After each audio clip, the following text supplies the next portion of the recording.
Buenos días, mis queridos estudiantes.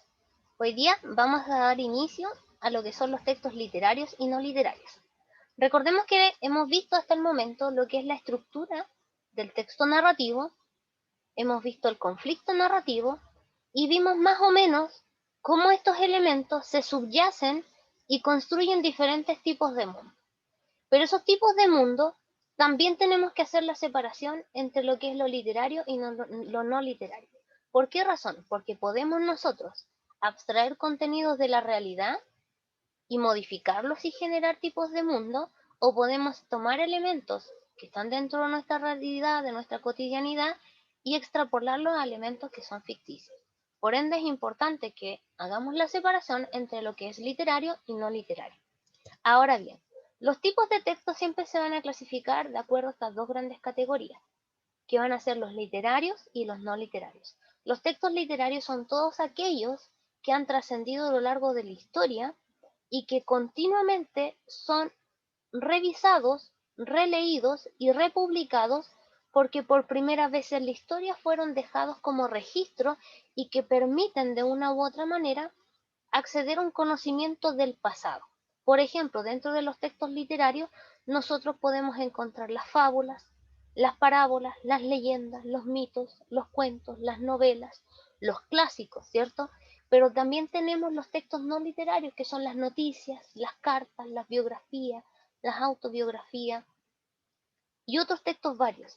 Pero todos y cada uno de ellos nos permiten de una u otra forma mover el lenguaje. Sabemos nosotros que el lenguaje está vivo en la medida que nosotros como comunidad hablante le damos un uso particular a la lengua dentro de una comunidad concreta y movilizamos el lenguaje. Sabemos que tenemos palabras tabúes, que las ocultamos, que no queremos decirlas y que buscamos difemismos y eufemismos para poder modificar o enriquecer el lenguaje, pero cada uno de esos elementos también han sido escritos, han sido registrados a lo largo de la historia, porque el lenguaje no está muerto, el lenguaje está vivo y las comunidades les permiten dar esta vida y darle más polisignificados a cada uno de ellos, ¿ya? Ahora bien, los textos literarios son producciones ficticias que tienen un fin estético para captar el interés del lector. Así nosotros lo vamos a definir desde el punto de vista inicial, ¿ya? Son ficticios, podemos tener elementos que sean de la realidad, pero son ficticios, son cosas que no han pasado o que puede que hayan ocurrido, pero que nosotros al momento de llevarlas al texto escrito, le colocamos nuestra visión de mundo, le colocamos elementos objetivos, generamos un conflicto de la narración, utilizamos diferentes estructuras cuya finalidad es hacer que las personas se sientan atraídas a ese tipo de lectura, ¿ya? ¿Cuántos de nosotros consumimos novelas todos los meses? ¿Cuántos de nosotros gustamos de los cómics, de leer parábolas, de leer leyendas, de leer mitos? Porque la finalidad es estética, cumple un fin estético, captar la atención de la persona, mantenerla absorta así, muy metida dentro de lo que es, qué es lo que va a pasar, qué es lo que viene, por qué le pasan estas cosas, por qué el autor se le ocurrió hacer esto. Entonces, todas esas preguntas tienen que ver con las producciones ficticias y siempre detrás de ellos va a haber un narrador, un creador, un puente comunicacional. Ahora bien, dentro de los textos literarios vamos a decir que existen tres grandes categorías: los textos narrativos, los textos poéticos y los textos dramáticos. Los narrativos se encargan de contarnos las cosas que ocurrieron o que sucedan o que van a ocurrir, porque pueden ser en presente, pasado o futuro.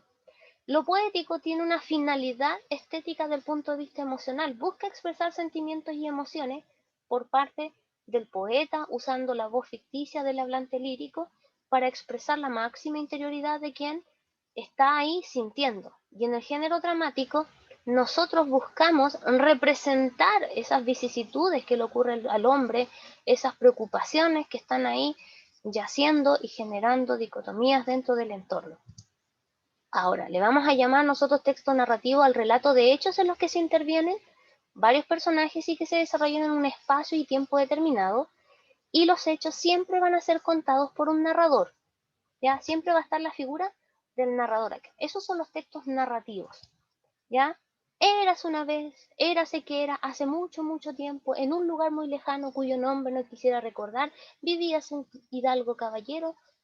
¿Se fijan? Textos narrativos, contar hechos, contar sucesos. Ahora bien, si nosotros sacamos la cuenta, dentro de los textos literarios narrativos, nosotros podemos desmenuzar los cuentos, las fábulas, las leyendas y los mitos, que son como los más conocidos dentro de esta estructura. Los cuentos son narraciones cortitas que tienen como propósito entretener o enseñar.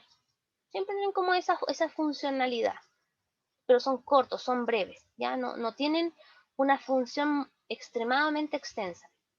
Dentro de ello, por ejemplo, tenemos cuentos como Los Tres Chanchitos, La Caperucita Roja, Blancanieves. En tanto, las fábulas son composiciones literarias breves en las que los personajes casi siempre son animales a los que se les atribuyen características humanas a lo que llamamos personificaciones. Estas historias concluyen con una enseñanza o una moraleja de carácter instructivo que suele figurar al final del texto. Siempre nos dejan una enseñanza, ¿ya? Siempre nos dejan como una reflexión. Y las fábulas utilizan animales.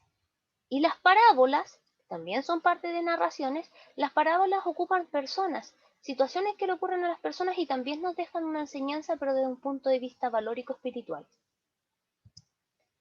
Dentro de los textos literarios narrativos de las fábulas tenemos La Tortuga y la Liebre, las fábulas de Samaniego, la fábula del lobo, La cigarra y la hormiga, El león y el ratón. Todas ellas nos dejan reflexiones.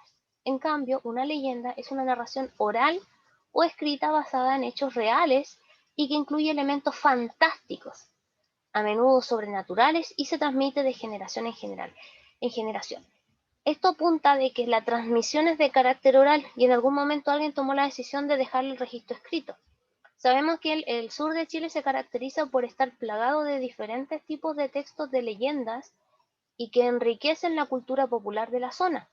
¿Cuántos no han escuchado la leyenda del Caleuche, de la Pincoya? Muchas leyendas también como el Trauco. Entonces, son parte de la riqueza cultural de un determinado lugar. Y hay leyendas que son más populares que otras. Hay leyendas que han trascendido a lo largo de la historia de la humanidad, como por ejemplo la Llorona, que es una leyenda mexicana, pero que es conocida a nivel internacional. Unos ejemplos que tenemos ahí, tenemos la leyenda del Trauco, la leyenda de cómo se construyó el pueblo mapuche, el Caleuche y las leyendas de los pueblos maya-quiché. Dentro de los textos literarios narrativos también tenemos los mitos, y el mito, chicos, se refiere a un relato de hechos maravillosos cuyos protagonistas son personajes sobrenaturales. Siempre van a ser dioses, monstruos o seres extraordinarios como los héroes, que son hijos de los dioses que han tenido cópula con algún ser terrestre y han nacido sus hijos. Y ahí, por ejemplo, nosotros tenemos la medusa, tenemos mitos griegos, los mitos romanos, y cada uno de ellos han trascendido a lo largo de la historia de la humanidad y tienen un objetivo universal: explicarnos cómo se sucedieron las primeras cosas, cómo se creó la humanidad. Y frases como: en el principio se crearon los cielos, los mares y la tierra, en el principio eclosionó la faz de la tierra, y apareció Zeus, y de él nacieron sus hijos, y se armaron estas guerras, y así sucesivamente. Estamos hablando de mitos, justifican cosas de carácter universal. Y desde esa perspectiva también vamos a decir nosotros que ya nos separamos de lo narrativo, viene lo poético, ¿ya? Lo poético son todos los textos que tienen como propósito expresar sentimientos y emociones y se escriben en verso. Hay algunos poetas que escriben en prosa, pero la mayoría se escriben en verso. Al conjunto de versos se le llaman estrofas, y el verso es cada línea del poema y utiliza diferentes rimas, como Madrecita mía, madrecita tierna, déjame decirte dulzuras extremas, de Gabriela Mistral. Dentro de los textos literarios poéticos vamos a encontrar los poemas, los caligramas y los acrósticos. Son como los ejemplos como más macro que existen. ¿Ya? Por ejemplo, un poema: todos ronda, los astros son ronda de niños, jugando la tierra a espiar. Los trigos son talles de niñas, jugando a ondular a ondular. Los ríos son rondas de niños, jugando a encontrarse en el mar. Las olas son rondas de niñas, jugando la tierra a abrazar. También es un poema de Lucila Godoy Alcayaga, más conocida como Gabriela Mistral. Los acrósticos, ustedes saben que se coloca el nombre de alguien y se busca una frase, una oración, un concepto que permita delimitar cuáles son las características que tiene alguien. Y los caligramas son formas de escribir poesía, pero dándoles formas o estructuras de algún objeto, un animal, una cosa. Y dentro de los textos literarios dramáticos vamos a encontrar las tres grandes estructuras, que es la tragedia, el drama y la comedia. y que cada una de ellas hunde sus raíces allá en el año 534 a.C.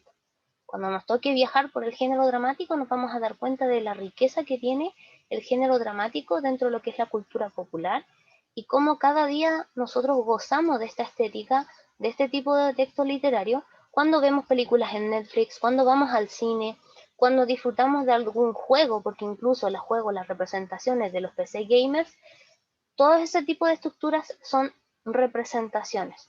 Buscamos representar algo que no está in situ, que no es real, pero que nos permite acercarnos a una realidad que nos hace sentirnos más conformes o captar la atención del lector, o en este caso los consumidores más asiduos. Las obras de teatro pueden ser radioteatros, representaciones, pueden ser sketches, pueden ser teatros de títeres, y eso nos permite a nosotros acercarnos al género dramático. En tanto, los textos no literarios, o sea, que no tienen que ver con la literatura, que no tienen que ver con la narración, con la poesía, ni con la representación, tienen como finalidad de entregar información con un lenguaje claro y objetivo de la vida real. O sea, entregan información, nos informan, nos entregan conocimiento, no buscan un fin estético de captar la atención, buscan informarnos, sacarnos de la ignorancia, hacernos despertar o hacernos más conscientes de lo que está ocurriendo en nuestra realidad. ¿Ya? Por ejemplo, las noticias, cuando dicen noticia de último minuto, ahí tenemos un ejemplo de acercarnos a la realidad. Y siempre el lenguaje trata de ser lo más claro, lo más expedito, lo más conciso posible para poder acercarnos de una u otra manera a lo que es esta estructura. ¿Ya? Vamos a ver. Dentro de los textos no literarios, nosotros vamos a encontrar los textos que son instructivos, que son aquellos que tienen como propósito enseñarnos cómo hacer las cosas, ¿ya? Las recetas de cocina, cómo tejer un suéter, cómo los manuales de los televisores nuevos, los manuales que vienen, cuando se compra un teléfono, se fija que vienen como manual de instrucciones de cómo reiniciarlo.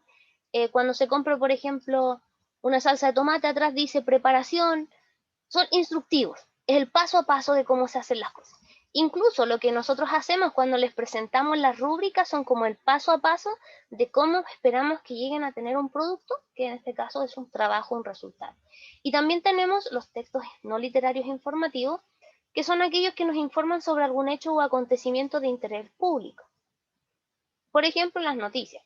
Hoy podemos decir que uno de los casos de más interés público estos últimos días ha sido el caso del pequeño Tomás, ha sido el caso del retiro del 10%, el tercer retiro del 10%, ha sido el caso de que a un caballero de apellido Orpiz se le acusó y se le dio sentencia y va a ser el primer político a nivel nacional que va a cumplir sentencia efectiva por corrupción. Se fijan, son noticias de interés público. También tenemos las noticias de interés público asociadas a lo que es el marco de esta pandemia del coronavirus, la tasa de muertes, todo eso. Y esos elementos son informativos. Unos nos entregan instrucciones, otros nos entregan informaciones, pero están como dentro de esas dos categorías que nos permiten avanzar dentro del proceso del conocimiento de cómo se separa lo literario de lo no literario. Ahora bien, dentro de estos elementos, nosotros vamos a encontrar, dentro de los instructivos tenemos también los normativos. Y los normativos buscan entregarnos información, indicaciones u ordenar de manera objetiva algunas cosas. Y los ejemplos, por ejemplo, son las recetas médicas, los manuales de convivencia del colegio, las leyes de tránsito, el código del trabajo. ¿Cuántos de ustedes han ido al médico y les han dado una receta y solamente para que se las puedan vender en la farmacia tienen que presentarla? ¿Cuántos de nosotros hemos conocido nuevas leyes de tránsito o tenemos las ganas del día de mañana de aprender a manejar? Entonces tenemos que sabernos las leyes del tránsito. El manual de convivencia, cuando ustedes llegaron al colegio se les dijo, existe un reglamento interno de convivencia escolar. Ahí está tipificado cómo nos tenemos que comportar tanto adultos como niños, como comunidad en general. Y el código del trabajo que obviamente regula cada uno de los elementos normativos a cómo se establecen las relaciones laborales entre empleador y trabajador. Ahora bien, dentro de los textos instructivos tenemos ejemplo, por ejemplo, las instrucciones de lavado, cómo se usa el mando de los CD-ROOM, cómo están los manuales para insertar algo respecto al microondas o al refrigerador. Todos esos elementos están ahí subyacentes dentro de lo que son los textos instructivos. También, dentro de los textos instructivos, por ejemplo, tenemos las instrucciones de cómo bañar a un bebé, Se fijan, vamos a leer este texto que dice: una manera fácil para bañar a un infante es dejar de lado todos los temores de doblar alguna extremidad tan pequeña posible de quebrar. Tengan presente que los niños son flexibles y delicados mientras seamos descuidados o temerosos de ahogarlo mientras lo bañamos. Para un buen baño se debe considerar una temperatura entre los 20 y 28 grados. El lugar del baño debe ser cerrado, una toalla suave, ropa limpia, el champú y jabón debe ser suave y natural, secador de pelo si es necesario, esponja. Luego de chequear una y otra vez estos elementos, sáquese el terror y meta al chiquitín a la bañera. Coloque una pequeña cantidad de champú en su cabecita y masajee suavemente. Después agregue una pequeña cantidad de jabón a la esponja y lave el resto del cuerpo. Frotar las extremidades, tronco, cuello, partes íntimas, rostro, cuidando que el jabón no le vaya a producir dolor si es que este entra a los ojos. Al terminar, sáquelo del agua pimienta y cuidando que no se hunda, cuando busque la toalla, séquelo muy bien para prevenir hongos y para prevenir coceduras puede aplicar talco o hipoglosa. Al terminar todo el proceso ya puede dar un gran suspiro. Ya verá que al pasar unos meses usted será un gran experto y sentirá que la tarea es muy fácil, ¿verdad? ¿Se fijan? Es un texto instructivo, un paso a paso de cómo bañar un bebé. ¿Y cuántos de nosotros a veces los papás nos dan instrucciones de, ya vamos a ir a clavar un clavo, valga la redundancia, para poder colgar ropa? O yo te voy a enseñar a cómo se prende la lavadora. O ustedes también les dan instrucciones a sus papás de que, mira, para meterte aquí, para la reunión de apoderados, tienes que pinchar acá, y si quieres activar el micrófono, lo vas a hacer acá. ¿Se fijan? Son series de instructivos que nos permiten de una u otra manera poder informarnos sobre aspectos de la realidad que nos van a facilitar la calidad de vida. También tenemos las recetas de cocina, ¿ya? ¿Cuántos de nosotros nos gusta cocinar? Montones. Hay algunos que les gusta degustar más que nada, pero las recetas de cocina, si uno las sigue al pie de la letra, tal como las ha planteado el chef, la persona que ha diseñado la receta, podemos lograr el mismo sabor, la misma contextura, la misma particularidad al momento del goce y el disfrute de esta. Aquí tenemos una receta sobre pescado frito. También tenemos los textos informativos, cuyo objetivo es facilitar la comprensión del lector presentándole el tema y entregándole los elementos esenciales para que nos entienda. O sea, entrega la información de manera ordenada. Por ejemplo, las noticias, las cartas formales, los diarios de vida, las autobiografías, las biografías y las cartas informales. ¿Ya? Ese es el objetivo de los informativos. Facilitamos la comprensión del lector de una manera clara, de una manera ordenada, muy parecido a lo instructivo, pero con la diferencia está que esto tiene que ver con relaciones y aspectos relevantes de la realidad. Vamos con el primero, la noticia, ¿cierto? Este es un fragmento de las últimas noticias del año 2007, de las últimas noticias, donde nosotros vemos un ejemplo donde se encontró una exótica tortuga siamesa que causa furor en un acuario, que se considera un fenómeno de la naturaleza y que se considera que es importante que la gente sepa que nació una tortuga de características siamesas, ¿ya? Y tiene como propósito informar al público acerca de un hecho relevante. No todos los días nacen tortugas siamesas. Y todos sabemos que existen personas que también nacen siamesas y que tienen que recurrir a cirugía. Entonces, esto es novedoso. ¿Qué quiere decir esto? Que no solamente en la especie humana nacen siameses, sino que también en la naturaleza. Se dividen las noticias en estructuras como el epígrafe, el titular, la bajada, el cuerpo de la noticia, el lead, y opcionalmente se colocan fotografías. Hay noticias que ustedes se pueden dar cuenta que no tienen fotografía. Después tenemos la carta informal, y la carta informal, chicos, es un texto escrito a una persona cercana o familiar y siempre uno utiliza como un lenguaje bastante cotidiano.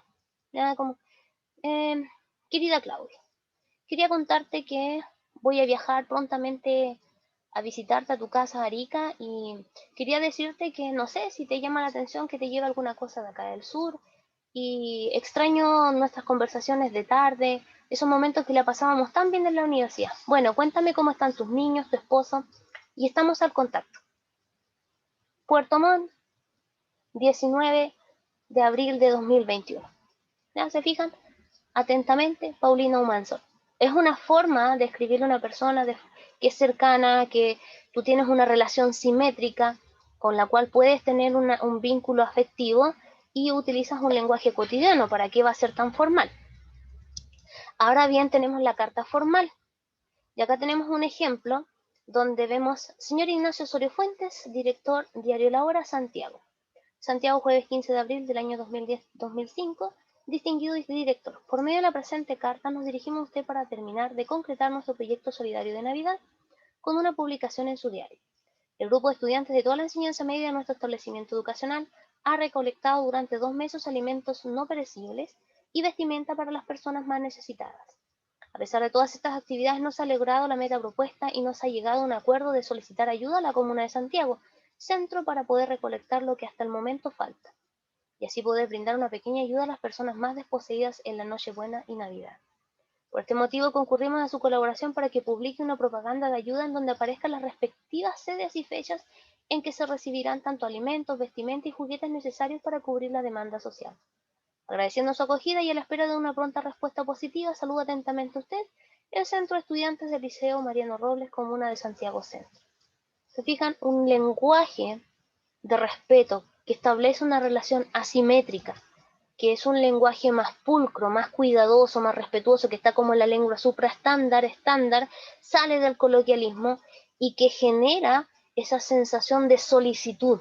¿Se fijan? Es una carta formal, ¿ya? Y es obviamente dirigido a alguien específico, no es a cualquiera, es a alguien específico que tiene cierto rol, que tiene cierto cargo, que le permite poder acceder también a ciertos tributos o características específicas para poder cumplir con la meta que ellos han fijado. La biografía, en tanto, es algo que tiene como propósito dar a conocer hechos importantes de la vida de una persona. No lo escribe quien ha vivido, sino que es alguien que lo escribe. ¿Se fijan?